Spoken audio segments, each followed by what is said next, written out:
Hey everybody, welcome back. It's Sarah Hutchinson at yogawisdomandwellness.com, and this is a vlog for you. It's a beautiful June day. I'm sitting outside, and this is going to be a really hard vlog for me to make. Why?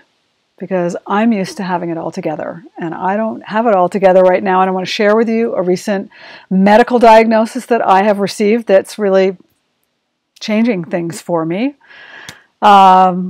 And yeah, it's going to be hard, but here goes.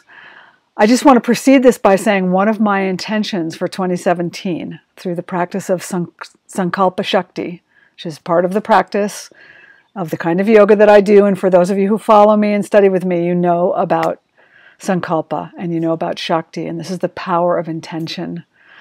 And one of my powerful intentions for 2017 was to be more vulnerable. Because you see, I'm the kind of person that grew up in a way where having it all together had a gigantic payoff.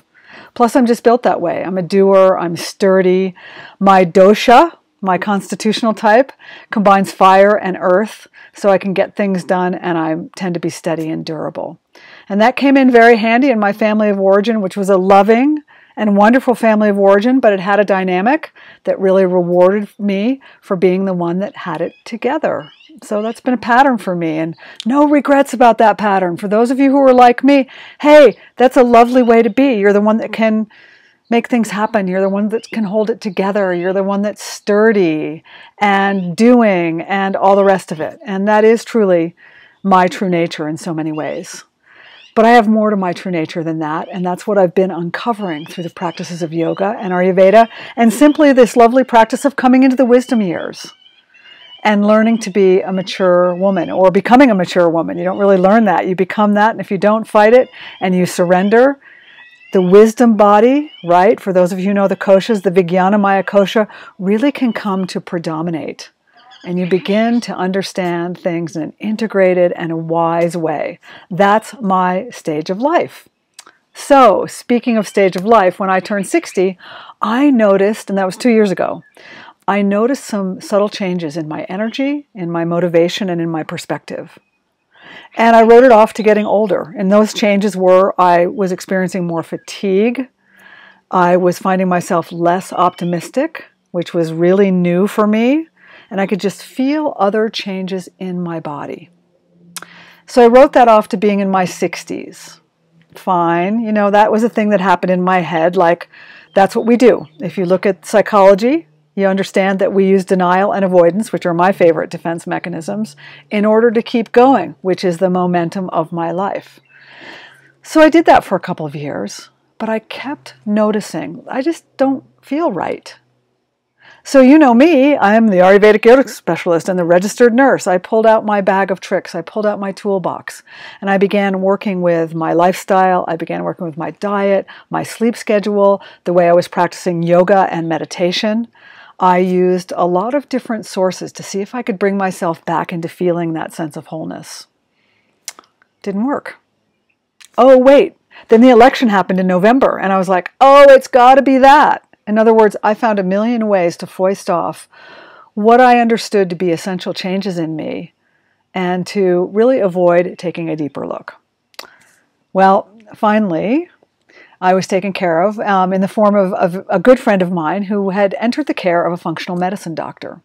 And he'd always struck me as a really, really healthy, vibrant person, but he became so much more vibrant and just looked so amazing, and his energy was so present and purposeful. I said to him, my friend David, what are you doing? Oh, he said, I'm working with a functional medicine doctor, and he's uncovered some things in my metabolism, and I've been working with him for a number of months. I've made a lot of changes, and I feel amazing. So I got this guy's name and contact information, and what did I do? Nothing for 8 months.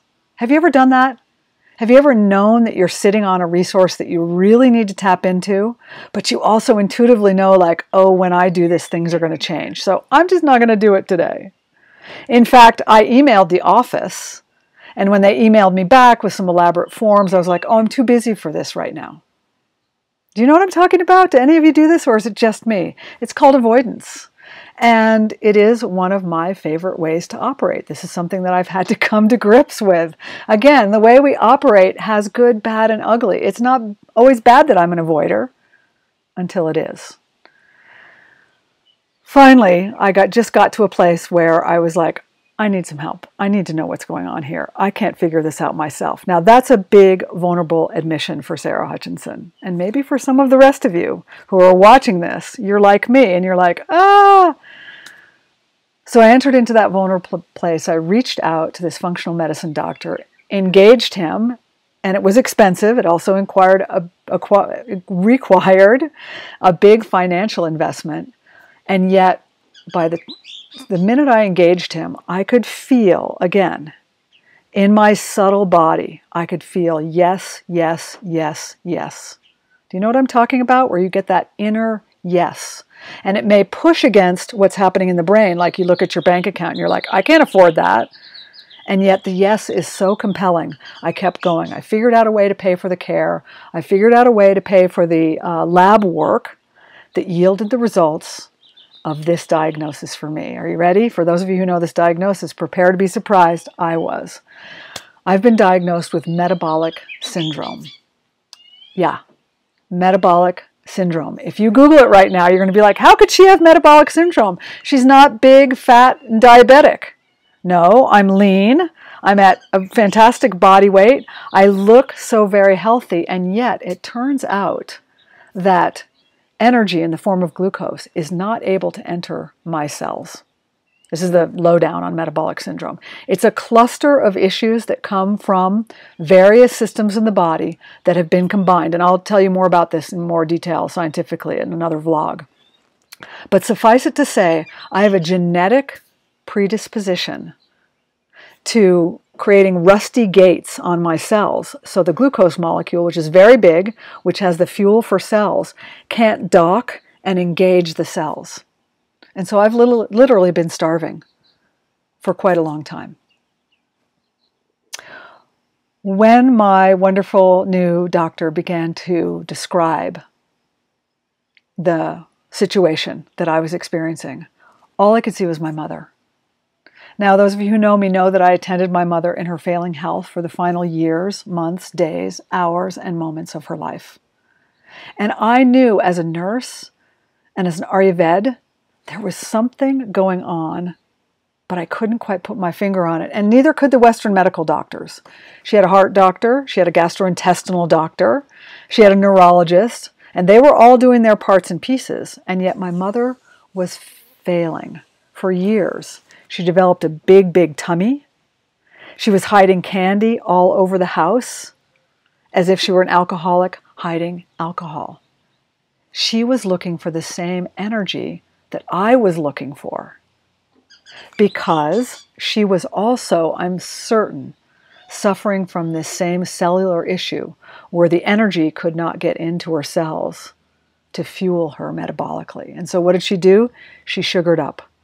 She adapted in other ways. And what began to happen? Her inflammatory indices rose. Her vascular system began to literally be corroded. She had multiple small strokes. Her heart began to fail. And eventually that caused her death. I am certain that my mother literally died from the complications of metabolic syndrome. And it was undiagnosed. It's a newer integrated diagnosis. And it's a difficult diagnosis to get to if you don't know what you're looking for. So, wow.